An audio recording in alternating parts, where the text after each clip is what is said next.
गाड्यावरचं वडापाव खायला गेले की नाही, त्या वडापावमध्ये लाल चटणी राहते बघा सुकी.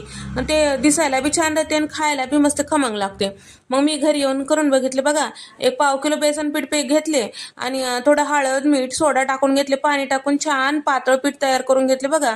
झाकून ठेवायचं. मिक्स करताना 1-2 मिनिटं छान फेटून घ्यायचं बघा.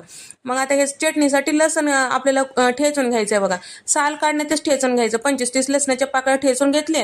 ह्याच्यामध्ये शेंगदाणे बी टाकतात बघा. शेंगदाणे छान कुरकुरीत होईपर्यंत तळून घ्या बघा. ठेचून घेतलेलं लसण बी तळून घ्या. आता बघा 10 मिनिटं झाल्यावर की नाही पीठ छान भिजले बघा.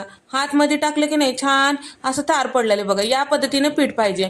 मग आता गरम तेलामध्ये असं हाताने सोडायचं बारीक बारीक भज्यावानी. मग आता हे छान कुरकुर होईपर्यंत तळून घ्यायचं बघा. आता ताटामध्ये काढून घेतले बघा. सगळं छान थंड झालं की 1 चमचावर जिरे टाकून घेतले. आता मिक्सरच्या भांड्यात टाकून लाल बेडगी मिरची पावडर चवीपुरतं मीठ टाकून घेतले आणि मिक्सरमध्ये